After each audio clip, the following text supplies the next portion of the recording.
আজকে আমি আপনাদের সাথে শেয়ার করব পারফেক্ট একটা টমেটো সস রেসিপি। এছাড়াও থাকছে ভেজাল ছাড়া কিভাবে এই সসটা বানাতে পারবেন। তো এটার মধ্যে আমি কোনো রকমের কালার মিশাবো না, আর কোনো রকম কর্নফ্লাওয়ারও দিব না। এটা কিভাবে আপনারা বানালে একদম পারফেক্ট দোকানের টেস্ট পাবেন সেটাই শেয়ার করব। তো সস বানানোর জন্য এখানে লাল লাল টমেটো নিয়েছি। টমেটোগুলিকে ভালো করে ধুয়ে সুতি কাপড়ের সাহায্যে টমেটো থেকে পানিটাকে ভালো করে মুছে নিয়েছি। এবার টমেটোগুলিকে চারফালা করে তারপর এগুলিকে রান্না করতে চলে যাব। এবার আমি টমেটোর মধ্যে 5-6টা পেঁয়াজ ফালি দিয়ে দিলাম, 7-8টা আদার ফালি দিয়ে দিলাম, আর 2টা রসুন দিয়ে দিলাম। আরও দিয়ে দিব এটার মধ্যে বিটরুট, অর্ধেকটা বিটরুট দিয়ে দিয়েছি। তো এই বিটরুটটা দেওয়ার ফলে আপনার সসের কালার হবে অনেক বেশি সুন্দর। কেউ বলতেও পারবে না এটার মধ্যে রং মিশানো হয়েছে নাকি অন্য কিছু দেওয়া হয়েছে। আর এটা স্বাস্থ্যের জন্য অনেক ভালো। আর দিয়ে দিলাম তেজপাতা, দিয়ে দিলাম লবঙ্গ 3-4টা, আর দিয়ে দিয়েছি গোলমরিচের গুঁড়া 1 চা চামচের মতন, দিয়ে দিলাম স্বাদ মতো লবণ। আরেকটা জিনিস বলতেই ভুলে গিয়েছি, এটার মধ্যে 2-3টা দারচিনিও ছিল। তো সব কিছু দিয়ে এবার আমি ভালো করে নাড়াচাড়া দিয়ে চুলার জালটা অন করে দিব। ফিরে আসব কিছুক্ষণ পর। তো কিছুক্ষণ পরপরই নাড়াচাড়া দিয়ে দেখতে পারবেন এটার মধ্যে পানি চলে এসেছে। যেহেতু এটার মধ্যে আমি কোনো প্রকার কোনো পানি ব্যবহার করিনি, এজন্য একটু পরপরই নাড়াচাড়া দিয়ে দিতে হবে। তো একটু পর দেখতে পারবেন আরও বেশি পানি চলে এসেছে।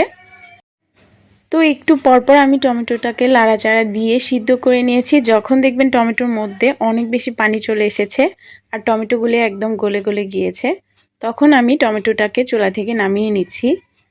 টমেটোটা চুলা থেকে নামিয়ে ভালো করে ঠান্ডা করে টমেটোটাকে ব্লেন্ডার করে নিয়েছি। ব্লেন্ডার করে এবার আমি টমেটো পিউরিটাকে চেলে নিব। চেলে যে অবশিষ্ট অংশটা থাকবে সেটাকে আমি ফেলে দিব। আমার ছেলে আমার এই সসটা অনেক বেশি পছন্দ করে। শুধুমাত্র আমার ছেলে পছন্দ করে না, আমার বাসার সবাই অনেক পছন্দ করে। আমার ছেলে যেহেতু ছোট, এর জন্য ওকে বাইরের জিনিস খুব কম খাওয়ানোর চেষ্টা করি। তো এর জন্য আমি নিজেই বাসায় বানিয়ে ফেললাম।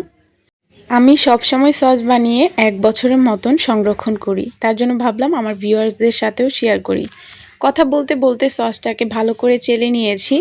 বাকি যে অবশিষ্ট অংশটা ছিল সেটাকে আমি ফেলে দিয়েছি। টমেটোর সসটাকে ভালো করে চেলে এখানে আমি একটা কড়াইয়ের মধ্যে নিয়ে নিলাম, আর দিয়ে দিলাম 1 কাপ চিনি, দিয়ে দিলাম 1 চা চামচের মতন বিট লবণ, আর দিয়ে দিলাম স্বাদ মতো লবণ। এর আগেও আমি লবণ দিয়েছি, এর জন্য লবণটা একটু কমিয়ে দিয়েছি। আর দিয়ে দিলাম 1/2 কাপ ভিনেগার। আরও দিয়ে দিচ্ছি এখানে 1.5 চা চামচ মরিচের গুঁড়ো। আপনারা যদি এখানে 2 কেজি টমেটো দিয়ে করেন তাহলে অবশ্যই অর্ধেক করে দিবেন সব কিছুর পরিমাণ। তো দেখতেই পারলেন কত সহজভাবেই হয়ে গেল সস বানানো। এবার আমি এটাকে মিডিয়াম আঁচে নাড়াচাড়া দিয়ে এক্সট্রা যে পানিটা ছিল সেটাকে শুকিয়ে নিব। যখন দেখবেন টমেটোর উপরে এরকম ফেনা ফেনা ভাবটা চলে যাবে, তখন বুঝতে পারবেন টমেটো সসটা হয়ে গিয়েছে। তো এটাকে আমি 30 মিনিটের মতন চুলায় রেখে মিডিয়াম আঁচে জাল করে নিয়েছি।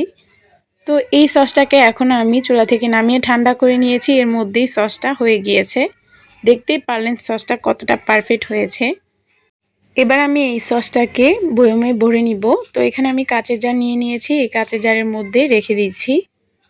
তো যেই সসগুলিকে আমি বেশি দিনের জন্য রেখে দিব, ওই সসগুলির মধ্যে আমি দিয়ে দিব ভিনেগার। ভিনেগার দিলে এই সসটা অনেক দিন পর্যন্ত ভালো থাকবে। তো এবার আমি এই সসের মধ্যে দিয়ে দিচ্ছি ভিনেগার। যে অংশটা ফাঁকা রয়েছে সেই অংশটা ভরে আমি এখানে ভিনেগার দিয়ে দিব। তো ভিনেগার দেওয়ার ফলে সসটা অনেক দিন ভালো থাকবে। তো আজকের ভিডিওটা কার কাছে কেমন লাগলো অবশ্যই কমেন্ট করে জানাবেন। ভালো লাগলে প্লিজ আমার ভিডিওটা বেশি বেশি করে শেয়ার করে দিবেন। সবাই ভালো থাকবেন, সুস্থ থাকবেন, আমাদের জন্য সবাই দোয়া করবেন। আল্লাহ হাফেজ।